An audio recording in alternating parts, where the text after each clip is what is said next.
Well, it's really cool to meet you after so many years. I've enjoyed your work, of course, with Brazilian Girls, and of course, I'm really enjoying your solo output here. And we're here today to discuss the latest album. It's called Sleeping Dragon, which is out now. And I was curious about the expression that you use, Sleeping Dragon. And in a little quick Google search, I learned it's a protest maneuver where everybody kind of chains themselves together with PVC pipe. I don't know if that's what you were thinking about, but tell us about the curious title to the new album. Well, okay, so I have to go back to my last solo album, which I called Force Majeure, Right. mm, because of several things that had happened to me while I was writing and recording it. And when I released the album, the day I released the album was the first day of the lockdown, COVID lockdown in Italy. Oh, okay. Which was early. Italy had some of the earliest lockdowns. Am I right about that? Right. It was March 25th of 2020. Yeah. And so it was so incredible that I had been working on this album that I had called Force Majeure for over 2 years, obviously never thinking of anything like that majeur, Right. that realized that I had to be a little bit more careful about my choices. And so I figured I wanted the album to have a title that would be something that is powerful, but not menacing. And so I thought of it, Sleeping Dragon. And then, of course, it has other connotations. I don't want to bore you now with too many details, but there was That's also a okay. very Chinese personality called Zhuge Liang, who was a philosopher, and he also wrote an oracle that I do sometimes at home for myself and my friends and family. Okay. His nickname was Sleeping Dragon. And then I also knew about this particular maneuver that you're talking about, which is basically a form of, peaceful protest. Right. Protest. But that was certainly not the point of departure, because I only learned that when I was looking up Sleeping Dragon in order to make sure it didn't have any other connotations I didn't like. Well, it's cool when things have more than one meaning and you can sort of play around with them and think about things from different perspectives. So, right? I mean, that's part of making art, right? That's exactly what making art is. And in fact, a lot of times it can be even better if one doesn't explain anything, because everybody can project something that works for them, right? In lyrics. And I know you're also a musician and writer, so you know I that am.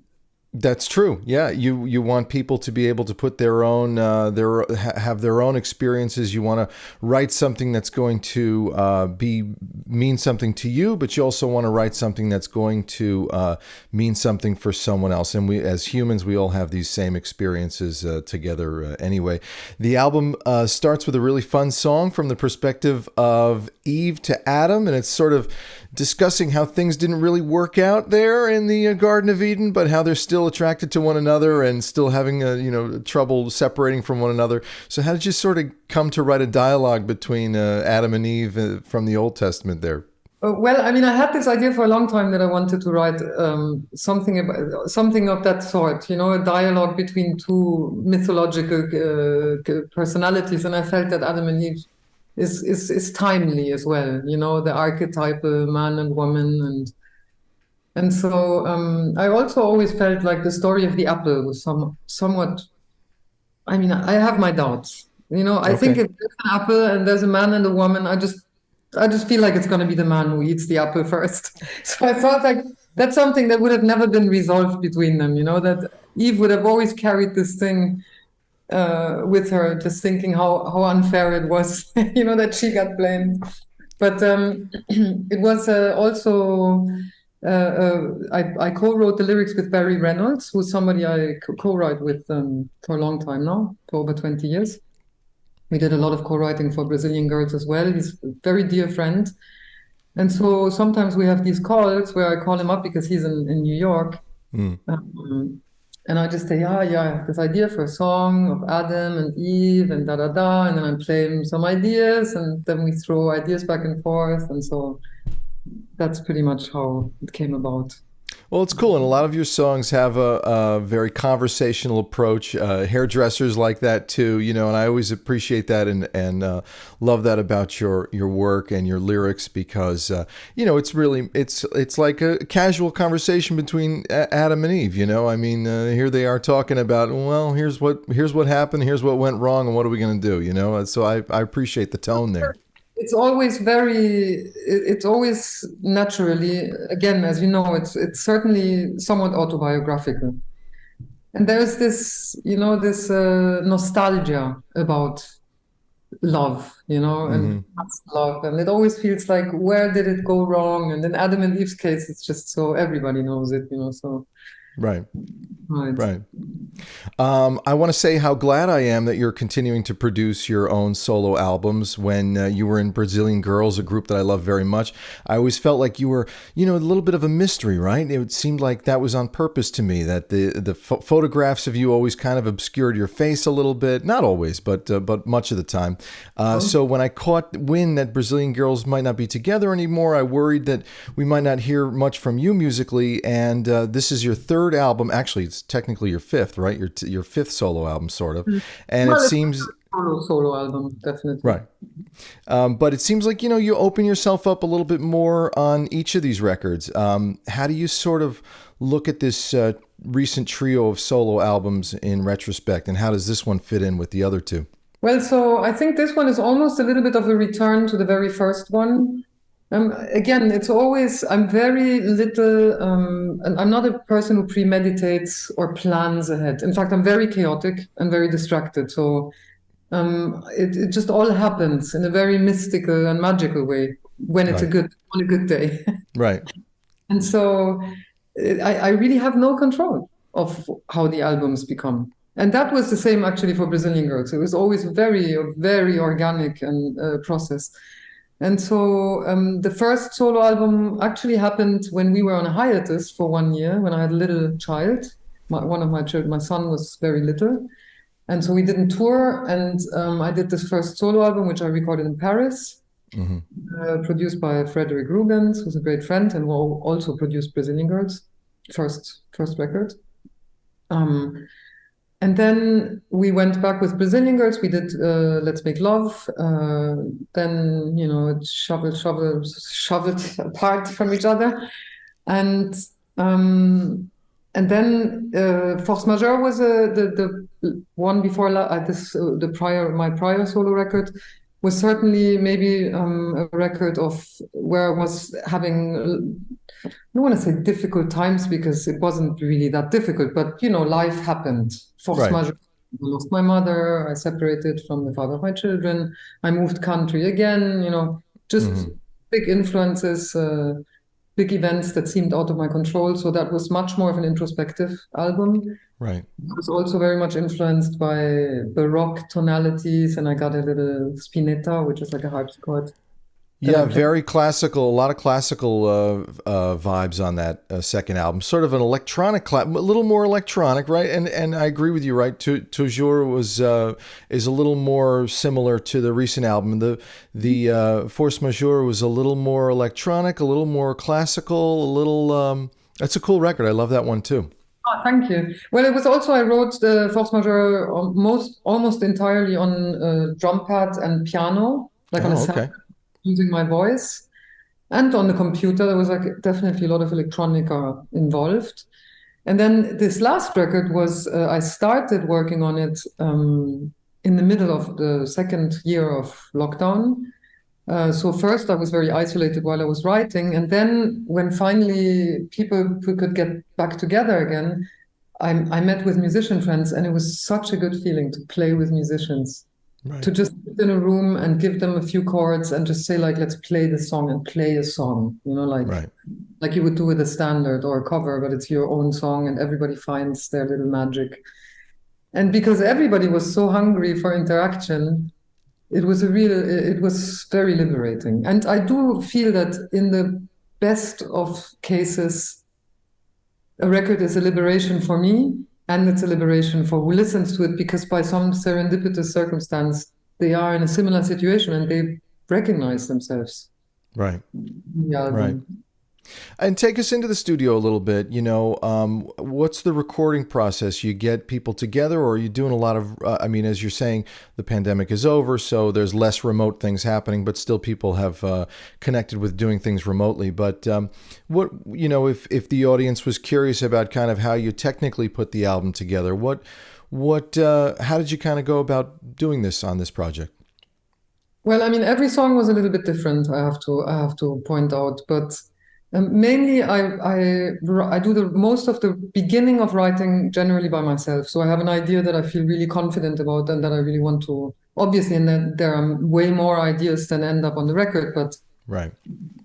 I have to have some sort of also lyrical, I suppose, idea that I can relate to and the story that I want to talk about.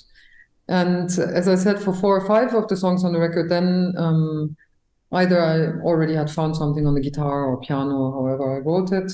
Rendezvous à Orly, which is a song it's a duet with Alban de la Simone, who is a great friend and wonderful French singer from Paris.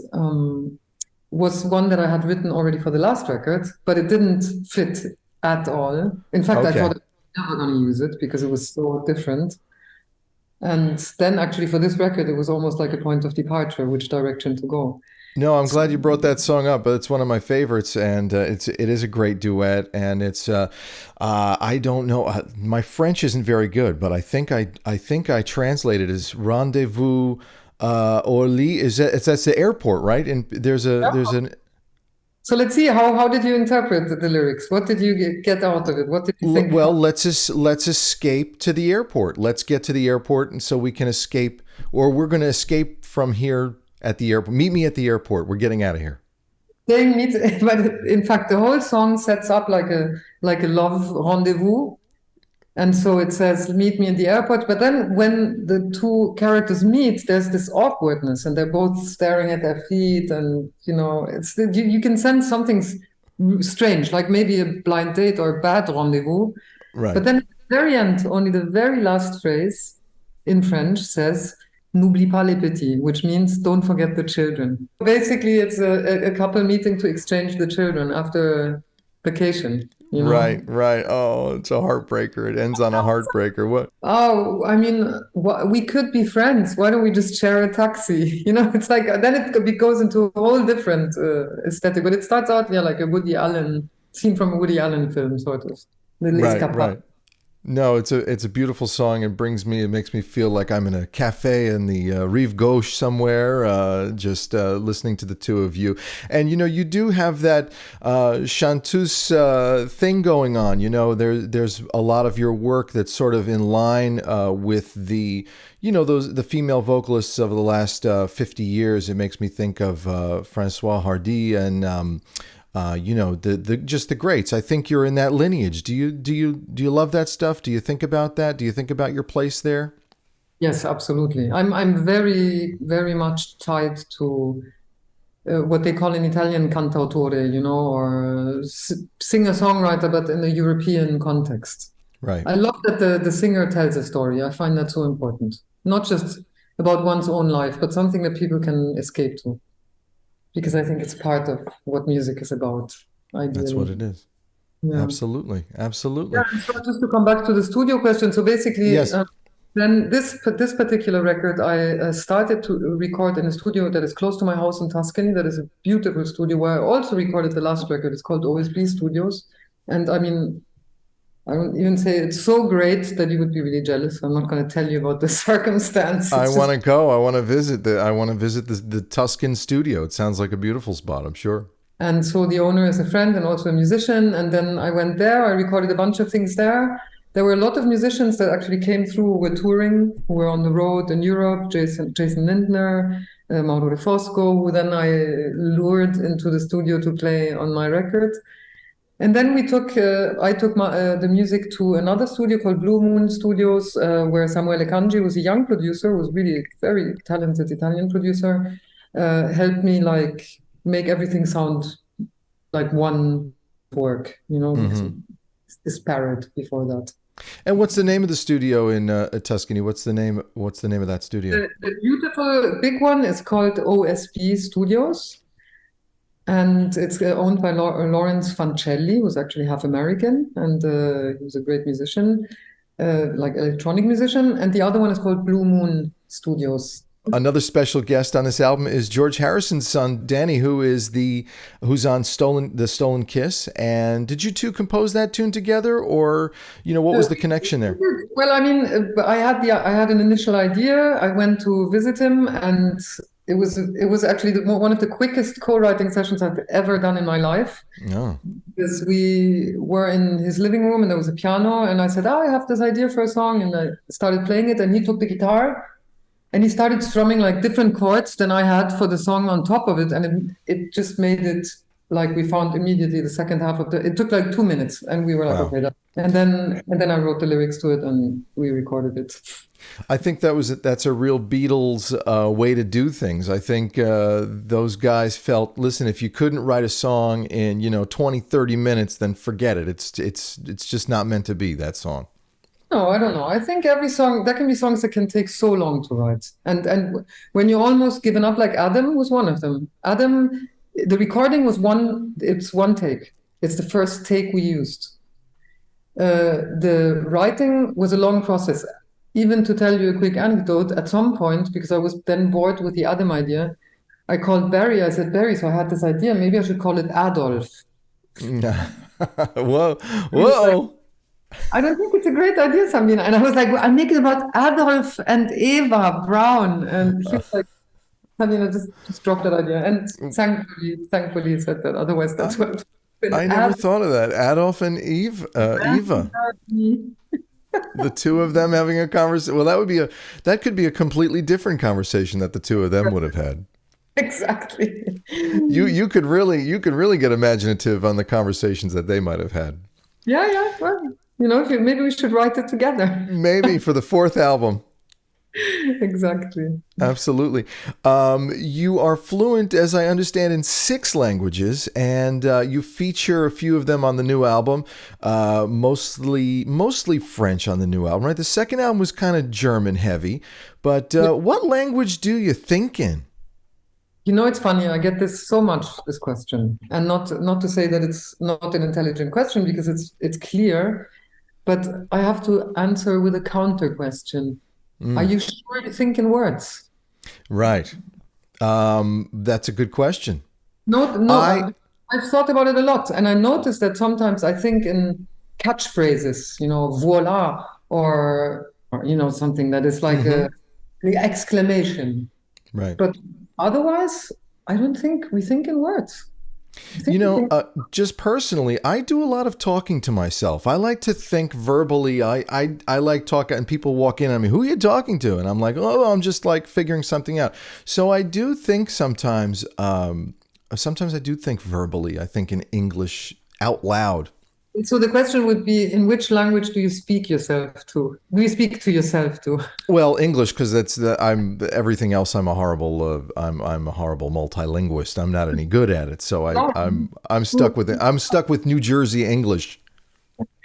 Well, when I talk to myself, it can be different languages, very different. But when I think, I'm not sure I think in a language. I really don't. And how do you sort of put together, hey, this song should be French, this one we were going to go in German, or maybe, a mix of a few different things? What sort of sets the tone? Is it what you want to hear, or is it part of the way the lyrics are? Because anybody that knows anything about translations knows that, you can sort of translate things, but things get, as the expression goes, things get lost in translation, right? Absolutely. And that's exactly the answer, is that certain concepts just work in that language. And I find translation of great literary works something very tragic, because given that I have the luck to be able to read, for instance, Nietzsche in German, it's tragic how he got mistranslated.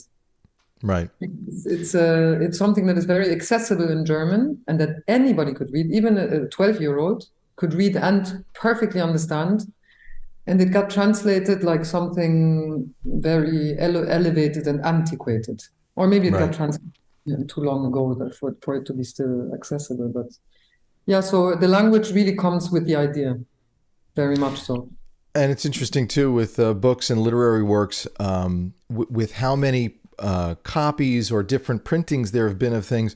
Even just moving, even if there's an accidental movement of a period or a comma, it can change the whole. People don't often think of that. Just with just with those little grammatical nuances, it can change the whole piece. Absolutely, absolutely. Well, we all know this now. That's a good lost in translation example we live every day. When you have a conflictual situation, one should never try to solve it on email or message because the tone is interpretable. It's true. Pick up the phone and call someone. People don't use the phone as much as they should anymore, right?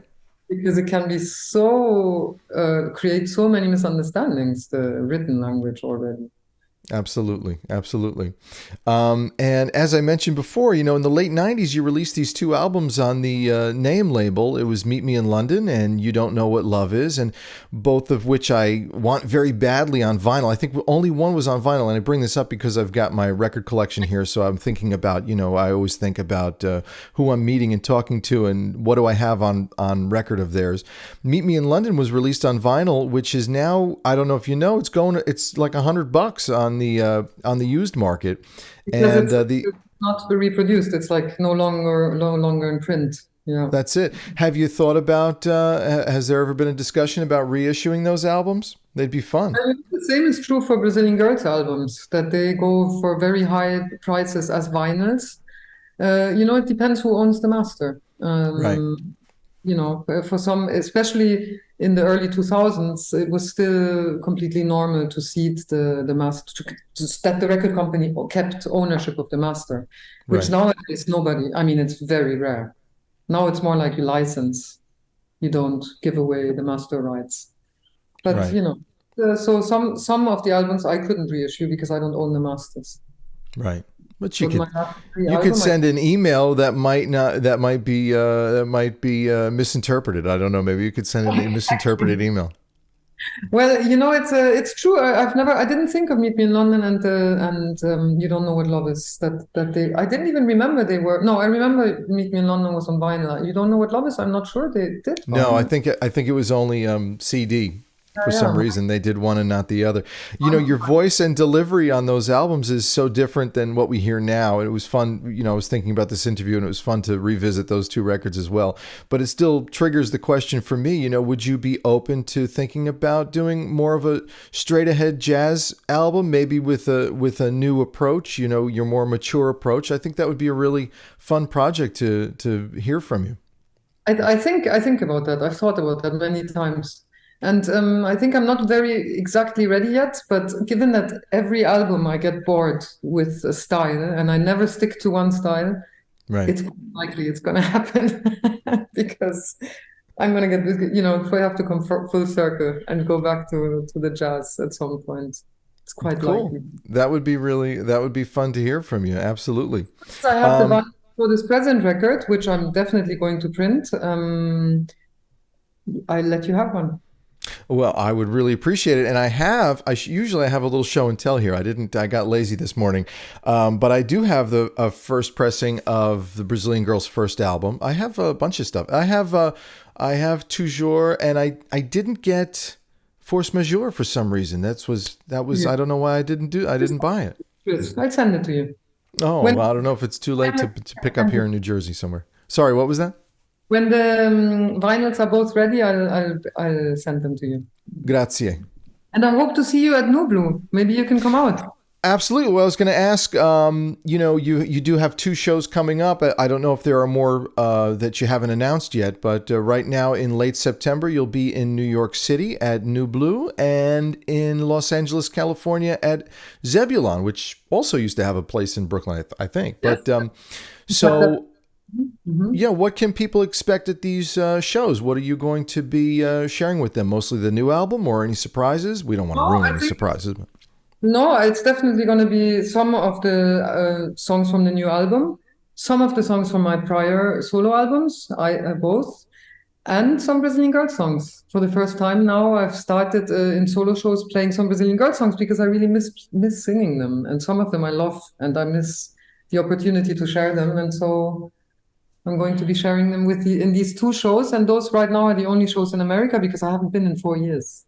Oh, okay. So they'll be packed. People will be excited to see, I'm sure. Yeah, I can't wait. I really miss the American audience. I mean, from the heart. So I can't wait.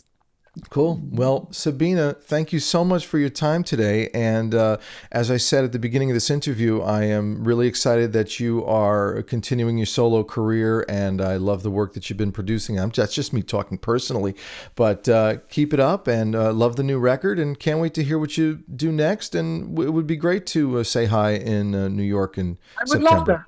that. Let me Yeah. know if you can come. Thank you so All right. much. Great pleasure. And you too. Keep up the good music.